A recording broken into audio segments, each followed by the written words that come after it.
Bonjour, alors je vous présente aujourd'hui le Tarot of the Enchanted Garden. Le tarot du jardin enchanté pour faire plus simple, parce que je ne sais pas si je l'ai bien prononcé. Donc ce sont les éditions Lo Scarabeo. Il a été créé par Rossana Pala. Voilà, c'est ici, écrit ici. Voilà, vous avez la boîte qui se présente comme ceci, qui est très jolie. Là, je crois que c'est la carte de la lune qui est représentée. Donc voilà, vous avez, c'est une boîte cloche, je crois qu'on dit ça comme ça. Vous voyez, c'est très très joli. Hein. Et l'intérieur est blanc. Et là aussi. Voilà. Très très bonne qualité déjà la boîte. Hein. Je la mets ici. Vous avez avec un livret. Alors un livret malheureusement qui n'est pas en français. Il y a plusieurs langues. Hein. Vous avez l'anglais, l'italien, l'espagnol et le portugais. Mais il n'y a pas le français. Et en plus c'est un peu plus long lorsque c'est en anglais hein, par rapport aux autres. Vous avez donc une présentation du tarot. Je l'ai traduite. Donc je vous la lirai après. Vous avez quelques mots pour comment utiliser les cartes, les tirages, un tirage de proposé avec un exemple, donc ça j'aime bien quand même. Voilà, et vous rentrez directement dans la présentation des cartes. Et donc vous avez par exemple pour le fou ici, vous avez un petit texte et des mots-clés. Voilà. Et vous avez la même chose aussi pour les arcanes mineurs. Voilà, c'est tout ce que vous avez dans ce livret. Je vous lirai une ou deux cartes après, à la fin. Je vais le poser là. Donc voilà, je vous montre les cartes. Vous avez d'abord une petite carte de présentation. La qualité est super top. Épaisse, beaucoup plus épaisse que ce que l'on trouvait habituellement dans les autres jeux de Lo Scarabeo. Hein. Donc là, elles sont épaisses. Les tranches sont neutres. Le dos est comme ceci. Je le trouve très joli. Et elles sont un peu plus larges parce que vous voyez, ça c'est une carte Lo Scarabeo. C'est ce que je vous disais. Quand vous voyez là, regardez, c'est vraiment plus épais. Elles sont plus grandes, enfin plus larges en fait. La hauteur est la même, mais elles sont plus larges. Voilà. Donc je sors la carte de présentation. Hop là. Vous avez aussi, hop, je fais tout tomber, cette carte-là, comme d'habitude, hein, de notre jeu de Lo Scarabeo. Il la met souvent dans ses jeux. Et je vais déjà vous lire un petit peu ce qu'ils disent de ce jeu. J'ai traduit ceci sur mon autre téléphone. Alors, des lignes courbes et sinueuses, une élégante palette argentée, des créatures dansantes, féeriques dans un décor décalé de Tim Burton. Le tarot du jardin enchanté dégage une atmosphère unique et mystérieuse qui suscite la curiosité et réveille la magie en vous. Ce jeu est une invitation à un bal fabuleux dans un pays lointain. Entrerez-vous dans la danse? Voilà pour la petite présentation. Et donc, ce qu'ils nous disent, donc déjà, bon, comme vous avez pu donc le noter dans ce texte, ils disent qu'il est très inspiré, très imprégné de l'univers de Tim Burton. Je vous ai présenté récemment d'ailleurs un tarot qui l'était aussi. Bon là c'est un registre totalement différent, enfin vous allez voir hein, avec les illustrations, ce n'est pas du tout la même chose. Mais quand même, voilà, il y a cette empreinte-là de Tim Burton. Alors, le tarot du jardin enchanté. Entrez dans le jardin. Le tarot du jardin enchanté vous invite à entrer dans un monde magnifique qui est glorieusement gracieux dans son imagerie et en même temps plein de vérité et de sagesse. Dans ce jardin, vous pouvez sentir votre esprit respirer profondément et s'ouvrir aux merveilles qui vous entourent. Dans un tel état d'ouverture, vous êtes prêt à recevoir de bons conseils et à faire de bons choix. Les connaissances offertes par ces cartes restent avec vous lorsque vous retournez dans le monde banal et le jardin est toujours là pour que vous puissiez y revenir. Le tarot du jardin enchanté est basé sur le tarot Waite Smith traditionnel Il est donc facile à comprendre par les lecteurs qui connaissent ce système. Les débutants comme les adeptes trouveront de nouvelles perspectives dans cette interprétation artistique. Nous allons donc commencer par quelques notions de base. Et effectivement, après, comme vous avez vu dans la présentation du livre, il nous parle des structures, un petit peu de la structure du tarot, les arcanes majeurs, les arcanes mineurs, voilà. Donc, je vais maintenant passer aux illustrations des cartes. Et vous allez voir qu'elles sont très jolies. Alors, assez particulières, hein. Là encore, on aime ou on n'aime pas. Beaucoup, des couleurs qui reviennent, hein. Voilà, c'est plutôt gris argenté avec des petites touches de couleur. Donc voilà, je vous montre. Donc là, par exemple, vous avez le fou.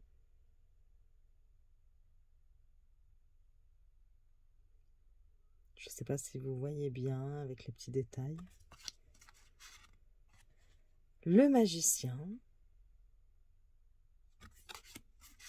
La papesse.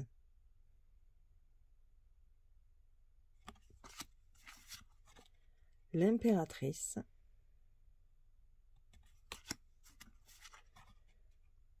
L'empereur, oui. Alors sur la carte, hein, vous n'avez pas le nom de la carte. Vous avez le numéro ici, en chiffres romains, mais vous n'avez pas le nom de la carte.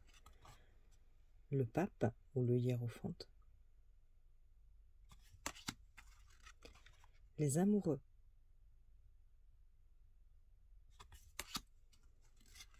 Le chariot.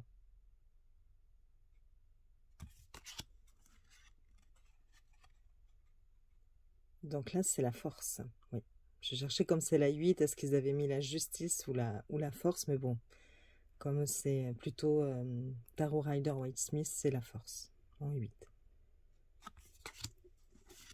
L'ermite.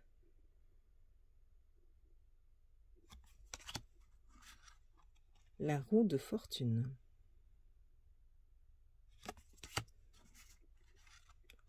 Là, vous avez la justice. Le pendu.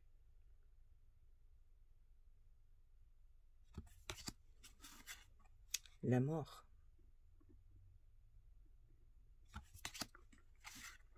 La tempérance.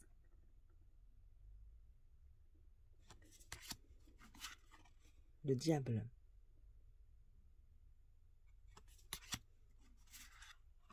La maison Dieu ou la tour.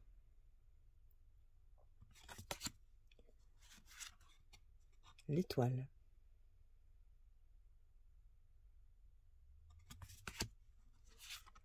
La lune.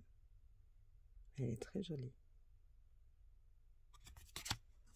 Le soleil.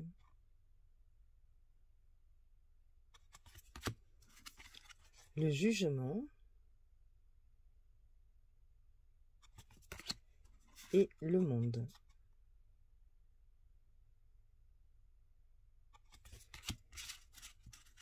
Alors ensuite, là, nous attaquons les coupes.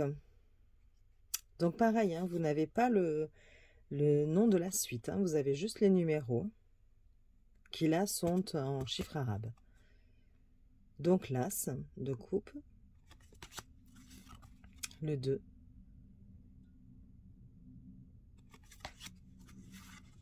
Le 3. Le 4. Le 5. Le 6. 7.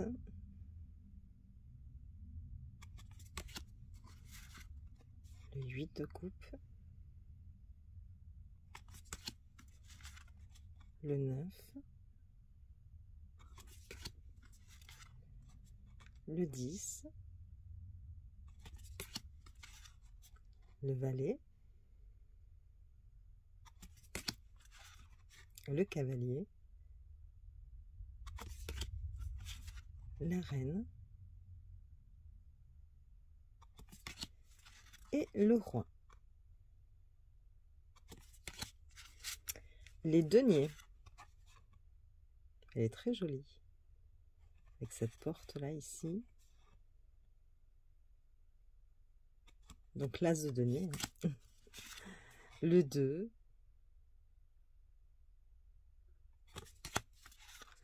le 3. Bon, on retrouve vraiment l'illustration du tarot Rider-Waite-Smith, hein.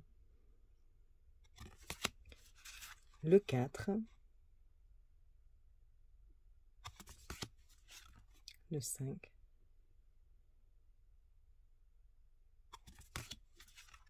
le 6, 7, avec la patience, le 8, le 9,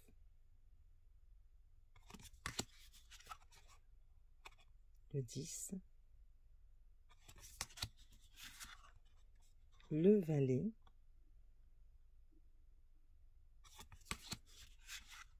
le cavalier,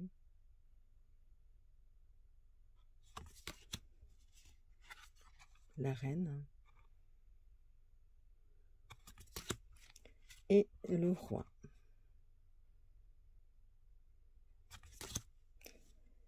Les bâtons, oui, c'est ça. Alors, l'as de bâton, très jolie couleur. Le 2, le 3, le 4, le 5, le 6, 7, le 8, le 9,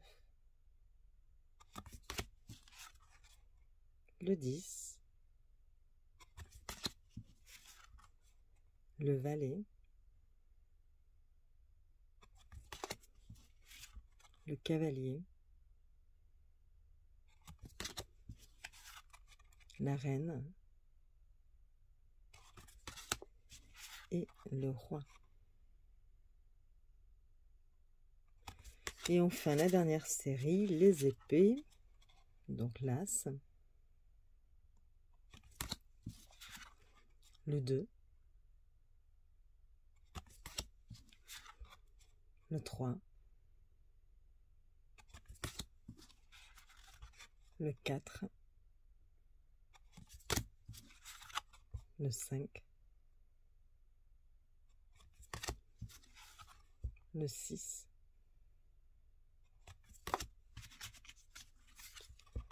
le 7, le 8, le 9, 10, le valet, le cavalier d'épée, la reine et le roi d'épée. Voilà pour les cartes. Donc une bonne épaisseur, hein. Comme je vous disais, très bonne qualité. Et je vais vous lire, donc j'ai choisi le pendu, la traduction du pendu, donc la 12. Hop, on va reprendre là.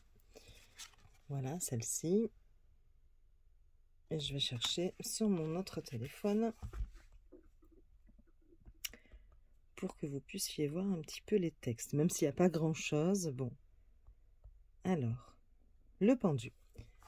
Le pendu n'est pas pendu comme punition. Il est suspendu entre les mondes pour permettre à sa conscience de voler librement. Un rayonnement jaillit de son esprit alors qu'il perçoit de cette nouvelle perspective des choses qu'il n'avait jamais imaginées auparavant. Il abandonne volontairement le contrôle à un but plus élevé, à savoir sa propre illumination. Des messages spirituels et prophétiques peuvent maintenant entrer dans son esprit ouvert, l'emmenant à la fois plus profondément et plus haut que son existence mondaine ne pourrait jamais le faire. Ce n'est que lorsque tout le contrôle est remis à la volonté universelle que ce genre d'illumination sereine peut être atteinte. Il ne s'agit pas d'une exécution, mais d'une reddition volontaire. Il n'a d'autre attente que de voir à travers l'illusion. Le pendu symbolise un important travail de l'âme et indique que vous êtes prêt à l'entreprendre. Vous êtes au seuil de l'illumination spirituelle. Les idées clés, une nouvelle perspective, une conscience élargie, des états d'être modifiés, un esprit ouvert. Et j'ai pris en seconde carte le 10 de Pentacle. Donc je vais vous chercher la carte. Hop, hop, hop. Le Pentacle, c'est ici. Hop, celle-ci, oui. Et nous avons celle-ci. Hop. Voilà. Elle est très très jolie.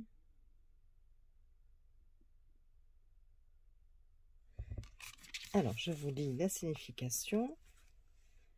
3 générations se retrouvent dans leur maison ancestrale. Il y a une grande force à trouver dans la sécurité d'une maison et d'un foyer bien-aimé, et plus encore dans le soutien collectif de relations familiales loyales.